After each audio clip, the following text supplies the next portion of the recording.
नमस्कार साथियों, कैसे हैं आप लोग। आशा करती हूँ आप लोग काफ़ी अच्छे होंगे। आप लोगों की पढ़ाई भी बहुत बढ़िया चली होगी। ठीक है, तो आज हम लेकर आए हैं बिहार बिजली विभाग भर्ती कुरफेंडस क्लर्क और स्टोर असिस्टेंट का प्रैक्टिस सेट नंबर 12। इसके पहले मैंने 11 प्रैक्टिस सेट दे चुकी हूँ। अगर आप लोग नहीं पढ़े हैं तो जाकर पढ़ लीजिएगा। ठीक है, ये आपका जो बुक है वो किरण पब्लिकेशन का ये बुक है ना। तो आइए हम सीधे चलते हैं क्वेश्चन पे। तो दोस्तों हम आ चुके हैं सीधे क्वेश्चन पे। तो आप देख सकते हैं कि मॉडल सेट जो है ये आपका प्रैक्टिस सेट वो 12 है ना। इसके पहले मैंने 11 प्रैक्टिस सेट दे चुकी हूँ। आइए हम सीधे चलते हैं क्वेश्चन पे। थोड़ा बड़ा कर लेते हैं इसको। यहाँ पे दे रहा है फर्स्ट क्वेश्चन कि पश्चिम बंगाल के निम्नलिखित में से किस क्रांतिकारी को मात्र 18 साल की उम्र में अंग्रेजों ने मुजफ्फरपुर जेल में फांसी पर चढ़ा दिया था। तो ये हो जाएगा आपका खुदीराम बोस को। ठीक है, मात्र 18 साल में उनको फांसी पर चढ़ा दिया था लोग। ठीक है, आइए हम नेक्स्ट क्वेश्चन पे चलते हैं। यहाँ पे आ रहा है कि अंग्रेजों और बर्मियों के बीच किस संधि के परिणाम स्वरूप 1826 में अंग्रेजों ने असम को हड़प लिया था। तो किस समय, तो ये हो जाएगा युडाम्बू के संधि के समय। ठीक है, आइए हम नेक्स्ट क्वेश्चन पे चलते हैं। यहाँ पे है नेक्स्ट क्वेश्चन, निम्नलिखित में से कौन सी जड़ी बूटी तने से उगती है। तो तने से कौन सी उगती है, तो पुदीना जो होती है वो तने से उगती है। आइए हम नेक्स्ट क्वेश्चन पे चलते हैं। यहाँ पे किस वर्ष अल्फांसो डी अल्बुकुर्क ने कुछ स्थानीय लोगों की मदद से गोवा पर कब्जा कर लिया था। तो कब हुआ था, कब कब्जा किया था, तो 1510 में। हम नेक्स्ट क्वेश्चन पे चलते हैं। यहाँ पे लिखा हुआ है, निम्नलिखित में से किसने अपने अधिकांश उपदेश गृद्धकूट में दिए थे। किसने दिया था, तो ये हो जाएगा आपका गौतम बुद्ध ने। ठीक है, चलिए नेक्स्ट क्वेश्चन पे हम चलते हैं। यहाँ पे भारतीय संविधान के किस अनुच्छेद में देवनागरी लिपि में लिखे जाने वाली हिंदी को अंग्रेजी के साथ आधिकारिक सरकारी भाषा माना गया है। तो ये हो जाएगा आपका 343 अनुच्छेद में, ध्यान में रखिएगा। चलिए नेक्स्ट क्वेश्चन पे हम आ गए।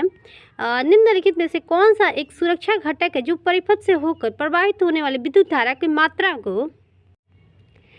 मात्रा को सीमित करता है और वोल्टता को एक निश्चित मात्रा में निर्धारित करने का काम करता है। तो ये हो जाएगा फ्यूज। ठीक है, चलते हैं नेक्स्ट क्वेश्चन पे। यहाँ पे दे रहे सोनपुर मवेशी मेला किस राज्य का प्रसिद्ध सांस्कृतिक कार्यक्रम है। आप लोग बहुत इजी है, बिहार वाला सबको पता होगा कि सोनपुर मेला कहाँ लगता है। ठीक है, पशुओं का मेला कहा जाता है, तो ये आपका बिहार में लगता है। ठीक है, सोनपुर में। चलिए नेक्स्ट क्वेश्चन पे हम आते हैं। अल्लीवाल का युद्ध किस वर्ष हुआ था। अल्लीवाल का युद्ध जो हुआ था 1846 ईस्वी में हुआ था। चलते हैं नेक्स्ट क्वेश्चन पे। यहाँ भी दे रहा है, न्यूनतम समर्थक मूल्य के तहत भी न्यूनतम गारंटी कीमतें तय की जाती है। बाजार की कीमतें जिनमें नीचे नहीं गिर सकती है। यदि इन कीमतों पर कोई खरीदार उपलब्ध नहीं हो तो इन न्यूनतम गारंटी कीमतों पर स्टॉक खरीदती है। तो क्या होगा, तो ये हो जाएगा आपका सरकार। ठीक है, इसका आंसर सी हो जाएगा। चलते हैं नेक्स्ट क्वेश्चन पे। यहाँ पे देखिए पारंपरिक टापू नृत्य किस राज्य से संबंधित है। तो ये हो जाएगा आपका अरुणाचल प्रदेश। चलते हैं नेक्स्ट क्वेश्चन पे। यहाँ पे आ रहा है नेक्स्ट क्वेश्चन, 1950 में भारतीय संविधान के लागू होने के बाद संविधान सभा का अस्तित्व समाप्त हो गया। 1952 तक इसने किस रूप में कार्य किए थे। तो ये हो जाएगा भारत के अस्थायी संसद के रूप में कार्य किए थे। चलते हैं नेक्स्ट क्वेश्चन पे। यहाँ पे आ रहा है कि निम्नलिखित में से कौन रसोई उत्पाद मधुमक्खी के डंक को भी असर करने का मदद करेगा। मतलब जब मधुमक्खी का डंक लगता है तो कौन सा, मतलब क्या रसोई के काम में आने वाला क्या चीज़ ऐसा होता है जो मतलब काम में आता है अगर मधुमक्खी काट लेती है। तो आप बताइए, तो ये हो जाएगा आपका बेकिंग सोडा। ठीक है, चलते हैं नेक्स्ट क्वेश्चन पे। यहाँ पे आ रहा है कि उरिका किस राज्य के एक पारंपरिक त्यौहार होती है। किस राज्य के पारंपरिक त्यौहार होती है उरिका भाई, तो ये हो जाएगा असम राज्य के उरिका पारंपरिक त्यौहार है। चलते हैं नेक्स्ट क्वेश्चन पे। महारानी रजिया सुल्तान अपने विद्रोही सेनापति मलिक इख्तियार-उद-दीन अल्तुनिया से पराजित होने के बाद निम्नलिखित में से किस जिले में नज़रबंद करके रखी गई थी? तो ये हो जाएगा आपका किला मुबारक में। ओके, चलिए नेक्स्ट क्वेश्चन पे हम आते हैं। यहाँ पे भारत के किन राज्यों में आपको सियांग और लोहित नदियाँ मिलेगी? तो कहाँ मिलेगी? तो हो जाएगा अरुणाचल प्रदेश और असम में। चलते हैं नेक्स्ट क्वेश्चन पे। निम्नलिखित में से कौन सा तमिलनाडु के एक प्रसिद्ध कवि था जिसने महिलाओं को स्वतंत्र के मुद्दे पर काम किया था? तो ये हो जाएगा आपका शुभ्यम भारती। चलते हैं नेक्स्ट क्वेश्चन पे। यहाँ पे 18 निम्नलिखित में से कौन एक रात्रिचर प्राणी नहीं है? तो ये हो जाएगा आपका खरगोश। चलते हैं नेक्स्ट क्वेश्चन पे। यहाँ पे किस राज्य में आपको हिल स्टेशन अरक्कू मिलेगा? तो भाई आप सुने होंगे, तो ये हो जाएगा आपका आंध्र प्रदेश में हिल स्टेशन अरक्कू मिलेगा। चलते हैं नेक्स्ट क्वेश्चन पे। चावल की खेती करने के लिए निम्नलिखित में से किस प्रकार की मृदा उपयुक्त नहीं है? यहाँ पे नहीं है, अगर है तो पूछता तो शुष्क मृदा। शुष्क मृदा में चावल उत्पादन नहीं किया जा सकता, चावल की खेती नहीं किया जा सकता है। हम आते हैं नेक्स्ट क्वेश्चन। देखिए दोस्तों, अब हम आ चुके हैं मैथ के क्वेश्चन पे। तो मैं ये कहना चाहती हूँ कि कल से आप लोग का मैथ का भी क्वेश्चन चलेगा हर एक चैप्टर से, ठीक है। तो मैं आंसर बताते चलती हूँ, ठीक है। एक दिन में 2 घंटे कार्य करके P एक कार्य को 10 दिन में पूरा कर सकता है। एक दिन में 5 घंटे कार्य करके Q समान कार्य को 6 दिन में पूरा कर सकता है। एक दिन में 3 घंटे कार्य करके P तथा Q मिलकर समान कार्य को कितने दिन में पूरा करेंगे? तो कितने दिन में पूरा करेंगे? तो ये हो जाएगा आपका 4 दिन में। आप लोग बनाने की कोशिश कीजिएगा, ठीक है। अब हम नेक्स्ट क्वेश्चन पे आ रहे हैं। एक विद्यार्थी को एक परीक्षा में 24% अंक मिलते हैं तथा वो 56 अंक से अनुत्तीर्ण हो जाता है। यदि वो 60% अंक मिलते हैं, इसके न्यूनतम उत्तीर्ण अंक से 70% अधिक होते हैं, तो परीक्षा के लिए अधिकतम अंक क्या होता है? तो ये हो जाएगा आपका 350। चलिए यहाँ पे आ रहा है, दिए गए डेटा का माध्यमिका क्या होता है? तो माध्यमिका जो होता है क्या होगा? ये होगा, ये होगा, ये होगा, क्या होगा? आप लोग बनाइए। तो इसका आंसर हो जाएगा 4, ठीक है। चलते हैं नेक्स्ट क्वेश्चन पे।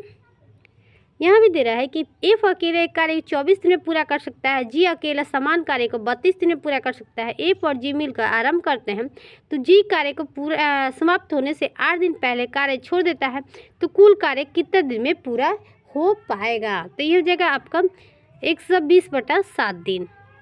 चलिए नेक्स्ट क्वेश्चन पे हम आते हैं दोस्तों। यहाँ पे विद्यार्थी की औसत आयु A है तथा अध्यापकों का औसत आयु B है। विद्यार्थियों की संख्या अध्यापक की आयु की 45 गुना है, तो विद्यार्थी और अध्यापकों को मिलाकर दोनों का औसत आयु क्या होगा? तो ये हो जाएगा आपका, ठीक है, इसका आंसर D हो जाएगा। चलते हैं नेक्स्ट क्वेश्चन पे। यहाँ पे कि एक ठोस घनाभ की लंबाई, चौड़ाई तथा ऊंचाई 20 सेमी, 16 सेमी तथा 12 सेमी है। यदि घनाभ को पिघलाकर 4 सेमी वाले समान घन बनाए जाते हैं तो समान घनों की संख्या कितनी होगी? तो ये हो जाएगा आपका आंसर B हो जाएगा। खुद से बनाने की कोशिश कीजिएगा, स्क्रीनशॉट लेते रहिएगा, स्क्रीनशॉट मार लीजिए आप लोग। चलिए हम नेक्स्ट क्वेश्चन पे चलते हैं। इसका क्या होगा? सबसे भाग का क्रिया करेंगे, पहले कोष्ठ का क्रिया करेंगे, उसके बाद भाग का क्रिया करेंगे। इसका मान क्या होगा? तो आप लोग का आंसर हो जाएगा आपका 4। चलिए अब हमारे मोहित और सुमित 74,000 रुपये तथा मोहित 74,000 रुपये और सुमित 96,000 रुपये की निवेश के साथ एक व्यापार शुरू करते हैं। यदि वर्ष के अंत में 5:8 के अनुपात में लाभ कमाते हैं, उनके द्वारा निवेश की गई पूंजियों की अवधियों का अनुपात क्या होगा? तो क्या होगा? तो हो जाएगा आपका 30:37। चलते हैं नेक्स्ट क्वेश्चन पे दोस्तों। यहाँ पे पहली वस्तु पर 18% छूट का मान दूसरी वस्तु पर 13% छूट की मान बराबर है, दोनों वस्तु के अंकित मूल्य के अनुपात क्या होगा? तो क्या हो जाएगा? तो ये हो जाएगा आपका 13:18, ठीक है। चलते हैं नेक्स्ट क्वेश्चन पे। हम 12 डिब्बों का औसत 63 है, 70 किग्रा औसत वाले 4 डिब्बों को हटा दिया जाए तो बचे हुए डिब्बों का औसत नया औसत वजन क्या होगा? तो क्या हो जाएगा? तो ये हो जाएगा आपका 59.5%। चलिए नेक्स्ट क्वेश्चन पे हम चलते हैं। अब हम आते हैं, राजू अपने सामान्य गति के 3/4 से यात्रा करता है। दफ्तर अपने सामान्य समय से 24 मिनट देरी से पहुंचता है। यदि राजू अपनी सामान्य गति से यात्रा करता है तो उसके द्वारा अपने दफ्तर पहुंचने के लिए कितना समय लिया जाएगा? तो ये हो जाएगा आपका 72 मिनट। चलते हैं नेक्स्ट क्वेश्चन पे। यहाँ पे नीचे दी गई तालिका एक देश के 5 क्रमगत Y1, Y2, Y3, Y4 तथा, देखिए दोस्तों क्वेश्चन काफ़ी लेंदी आएगा, बड़ा आएगा, उसमें सोच के, तो इसका आंसर क्या हो जाएगा? इसका आंसर डी हो जाएगा। आप लोग बनाने की कोशिश कीजिएगा। अब आप लोग को दिखा देते हैं, देख लीजिए। चलिए नेक्स्ट क्वेश्चन पे हम चलते हैं। यहाँ पे राम, सीता, सलमा एक व्यापार शुरू करने के लिए 16,000, ठीक है, 22,000, 18,000 निवेश करते। यदि वर्ष के अंत में लाभ 26,600 रुपये है तो राम का हिस्सा क्या होगा? राम का हिस्सा क्या होगा? तो ये हो जाएगा आपका, राम का हिस्सा जो होगा 7600 होगा।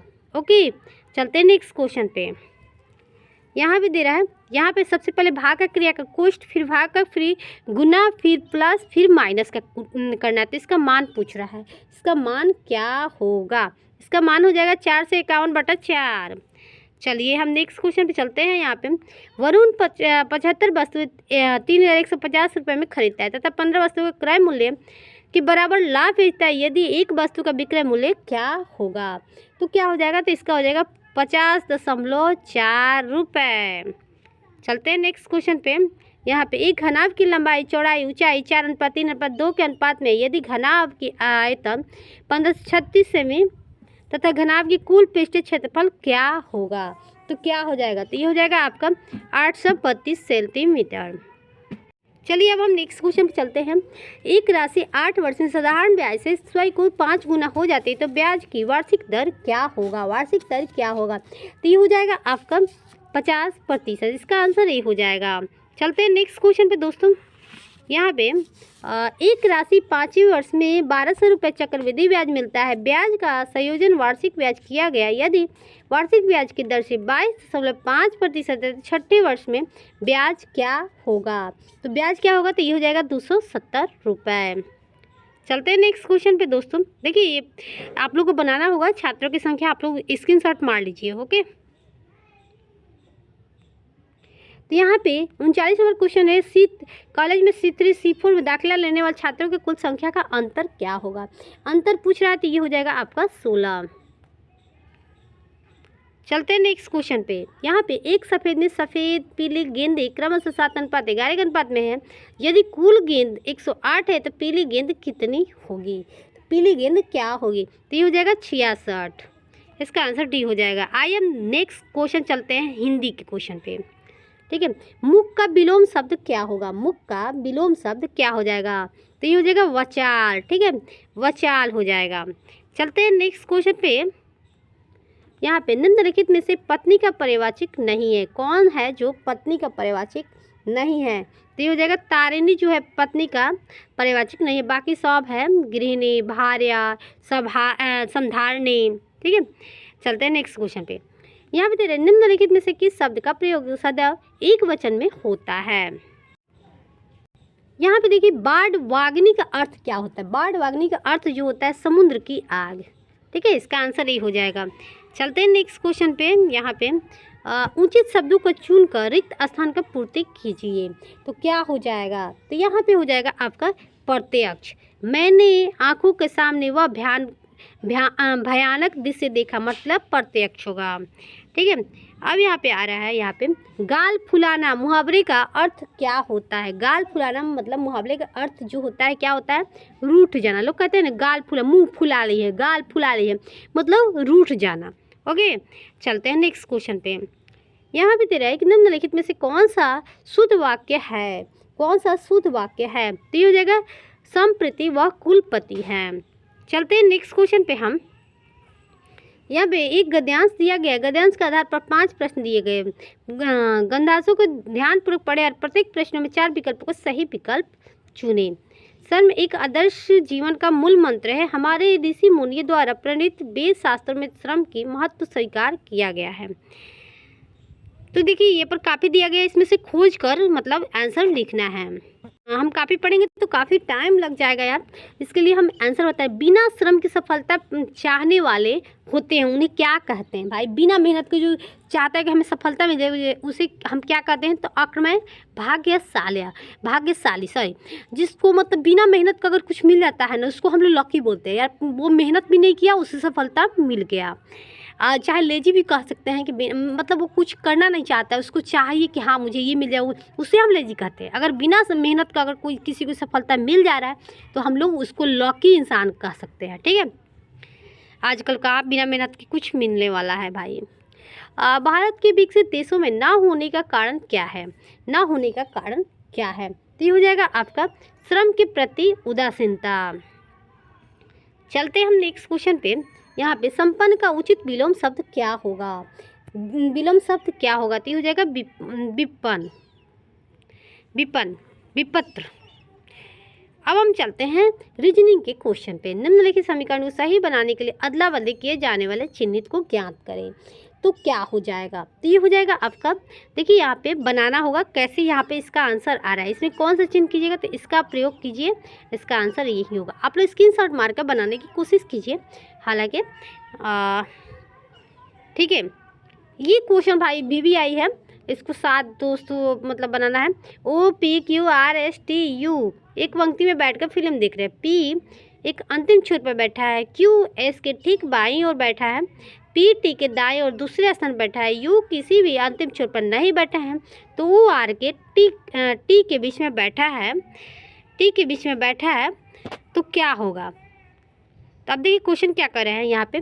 QR के बीच में कौन बैठा है? कौन बैठा है भाई QR के बीच में? तो S बैठा है, ठीक है। अब हम सीधे चलते हैं रीडिंग एक नेक्स्ट क्वेश्चन पे। एक निश्चित कुट भाषा में पोटैटो को ये लिखा जाता है, ठीक है।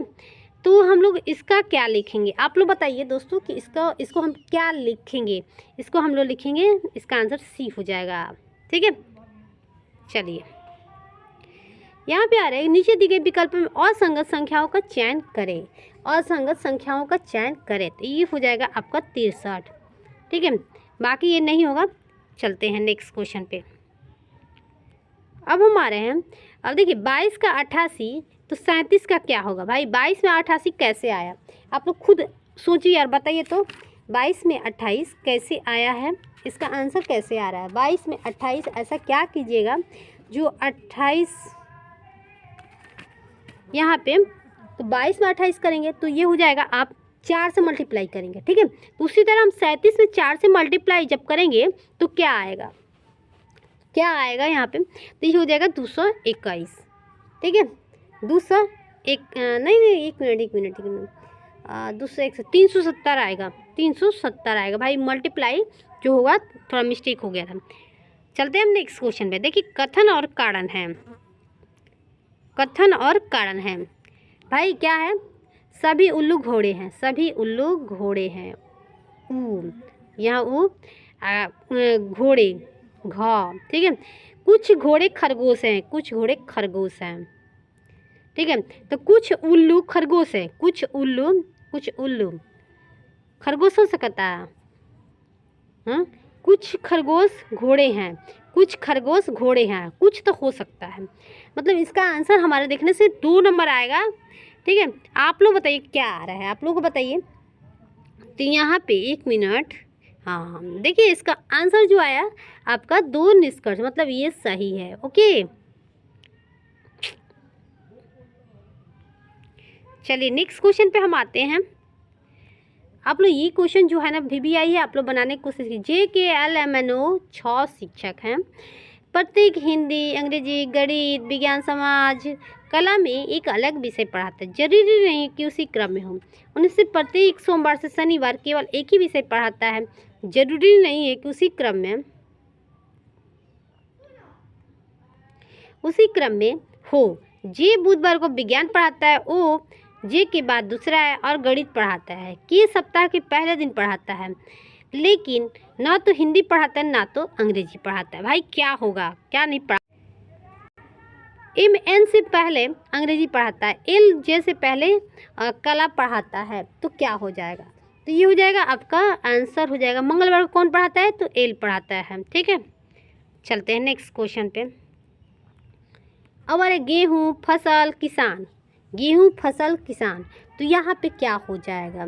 तो यहाँ पे हो जाएगा आपका गेहूँ फसल किसान। देखिए गेहूँ और फसल दुगो हो गया, लेकिन किसान जो हुए क्या हो गए? अलग हो गए। इसका आंसर डी हो जाएगा। चलते हैं नेक्स्ट क्वेश्चन पे। अब देखिए यहाँ पे एक निश्चित कुट भाषा में 100 को 38 लिखा जाता है, उसी भाषा में फ्रीड को क्या लिखा जाएगा? तो क्या लिखा जाएगा तो बताइए। तो उस भाषा में क्या लिखा जाएगा? तो यहाँ पे हो जाएगा 88। जिस तरह उसको बनाया हुआ है, देखिए इसका जो आएगा उल्टा से किया है, 8 आएगा, इसका 8 आएगा, ठीक है। और 26 मतलब ए का 26 आएगा, 26 आएगा। डब्लू का भी क्या आ जाएगा? 4 आएगा। जोड़ दिया है और जोड़ दिया है तो 38 आ गया है। 38, 1 मिनट, 38 आ गया। इसी तरह इसको भी कीजिएगा ना तो आपका 88 आएगा, ठीक है। उल्टा कर दिया है। चलिए नेक्स्ट क्वेश्चन। एक वर्गाकार प्रदर्शित सीट एक पैटर्न के साथ दी गई, जब सीट की बिंदीदार रेखा पर मोड़ा गया तो पैटर्न कैसा दिखाई देगा? तो ये हो जाएगा आपका आंसर क्या आ जाएगा? तो देखिए इसका आंसर हो जाएगा आपका, इसका आंसर हो जाएगा सी, इसका आंसर ये हो जाएगा। चलिए अब आ रहा है उस विकल्प का चयन करें जो दी गई श्रृंखला में प्रश्न चिन्ह के स्थान पर क्या हो जाएगा? इसका ये, इसका ये, इसका क्या होगा? तो इसका जो हो जाएगा आपका, इसका जो हो जाएगा आपका डी हो जाएगा। MNL आप लोग खुद से बनाने की कोशिश कीजिए। इसके बाद क्यू घटाया है, फिर ओ, फिर यहाँ पे एम आएगा, ठीक है। तो इसका आंसर डी हो जाएगा। आप लोग खुद से बनाने की कोशिश भी कीजिएगा दोस्तों, ठीक है।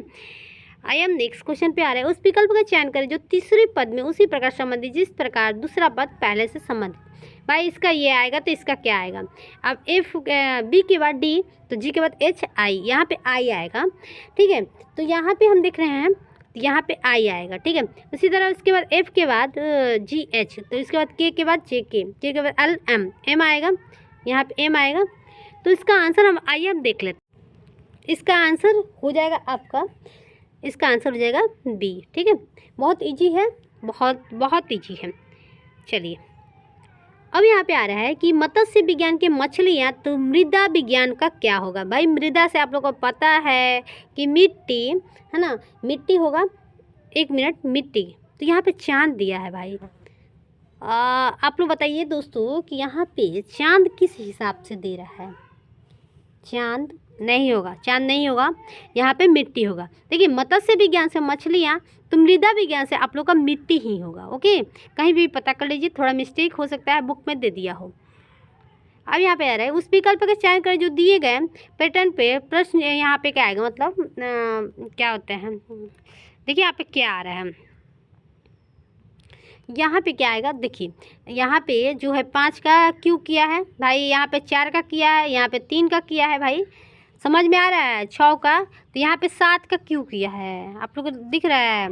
यहाँ पे हमारे देखने से इसका आंसर डी होगा, ठीक है। आपके देखने से क्या आएगा आप लोग बताइए। तो यहाँ पे डी ही आंसर आएगा क्योंकि क्यों किया है, तो आप लोग देख सकते हैं ऐसे घुमाया हुआ है, राइट। चलते हैं नेक्स्ट क्वेश्चन पे। अब यहाँ आ रहा है कि नीचे दिए गए विकल्प में असंगत विकल्प का चयन करें। मैं सबसे अलग विकल्प का चयन करना है, तो यहाँ पे हो जाएगा इसका आंसर ए हो जाएगा। भाई क्यों होगा? सी के बाद ए दुगो, ई के बाद मतलब जो भी किया है, यहाँ पे सी के बाद डी ई एफ 3 को किया है, फिर ए के बाद काफ़ी बड़ा किया है। इसको आप लोग बनाने की कोशिश कीजिएगा। कितना नंबर है? 65 नंबर क्वेश्चन है। मतलब विषम देखना है, तो विषम क्या आ रहा है? देखिए इसको क्या कीजिएगा, आप लोग जोड़िएगा, ठीक है। ये कितना पे, ये कितना पे आ रहा है, जोड़ कर देखिए। सबका 18 आ रहा है ना, सबका 18 आ रहा है यहाँ पे। तो इसका भी 18 आएगा, इसका भी 18 आएगा, इसका आंसर 19 आएगा, इसीलिए इसका ये सबसे अलग है, इसका आंसर ए हो जाएगा, राइट। अब हम चलते हैं विकल्पों में उस आकृति के चयन कर जो एक से चिन्हित आकृति समाहित है, घुमाने की अनुमति नहीं है। तो घुमाने की अनुमति नहीं है, तो या इसका आंसर जो हो जाएगा आपका सी हो जाएगा, इसका आंसर सी हो जाएगा, ठीक है। चलते हैं हम सीधे नेक्स्ट क्वेश्चन पे।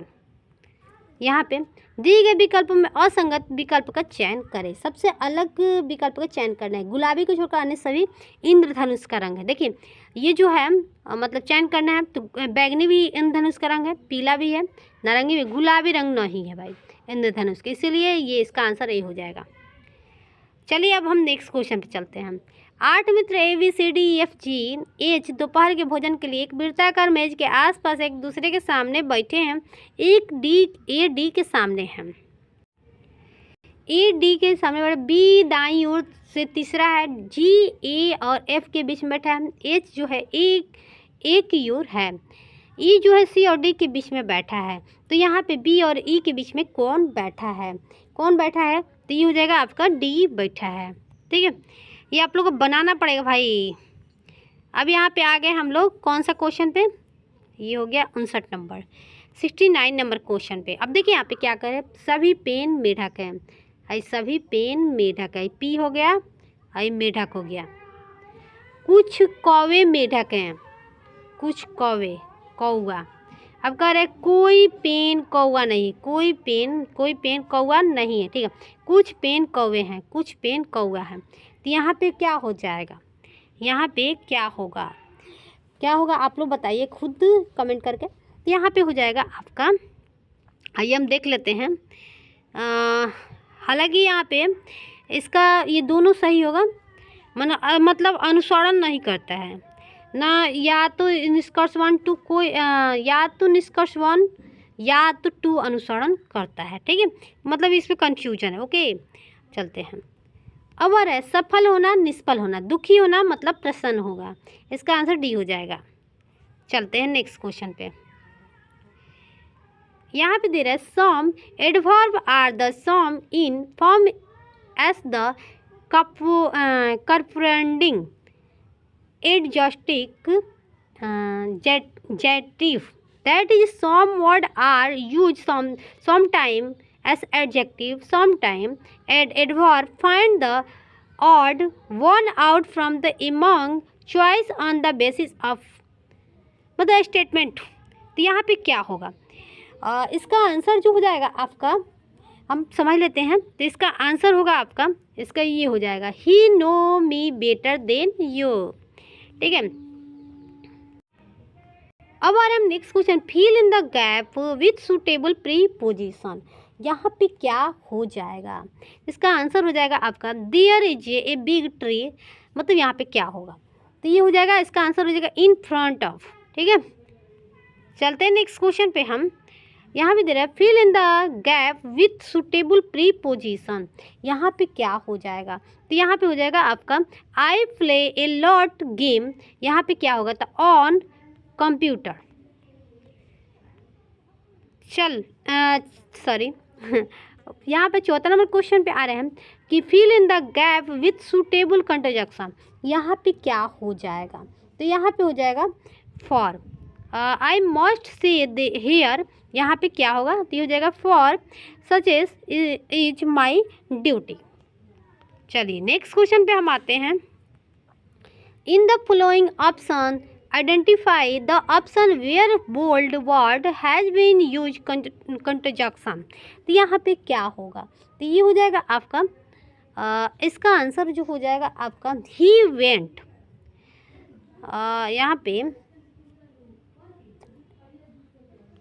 यहाँ पे देखिए, he went away after they had left. ठीक है, अब हम नेक्स्ट क्वेश्चन पे हम आते हैं। Identify among choice as to which plural word incorrect. यहाँ पे क्या हो जाएगा? पुनरल वर्ड पूछ रहा है।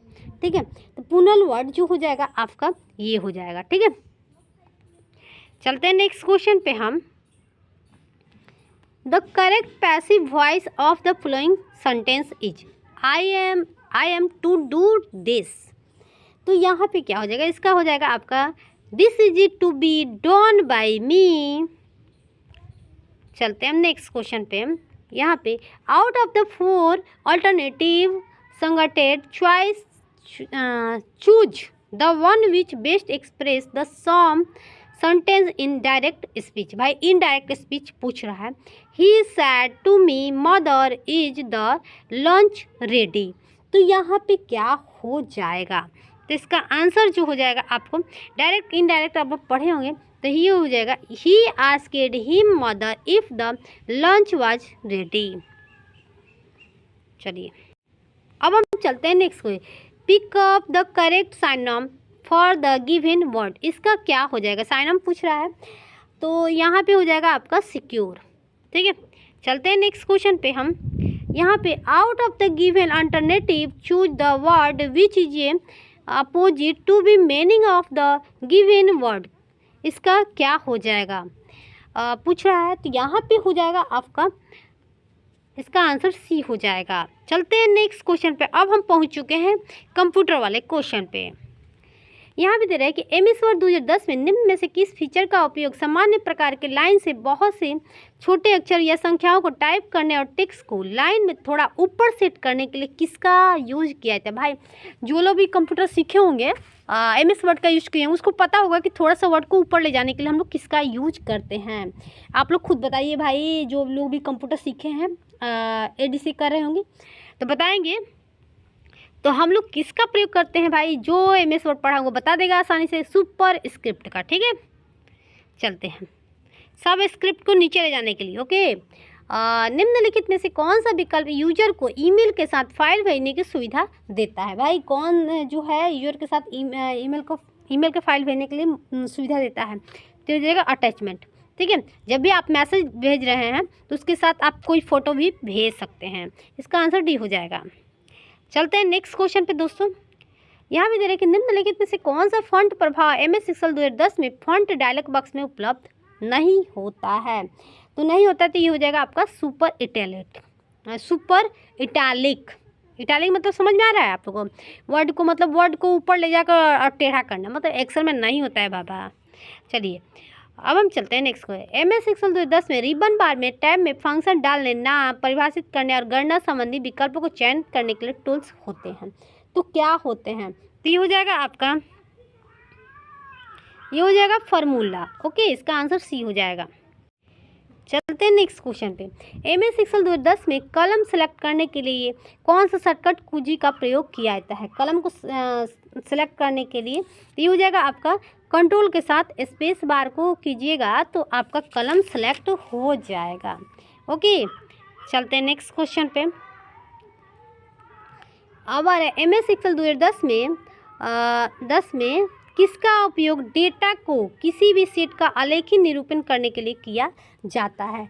तो ये हो जाएगा आपका चार्ट्स का। ठीक है, आप देख सकते हैं इंसर्ट में आप लोग को चार्ट मिलेगा। जब भी आप वो मतलब एक्सेल का यूज कीजिएगा तो चार्ट वगैरह ग्राफ व्राफ सब मिलेगा उसी में। ओके, चलिए कोई शिकायत हो कोई दिक्कत हो तो आप लोग कमेंट में बताइएगा।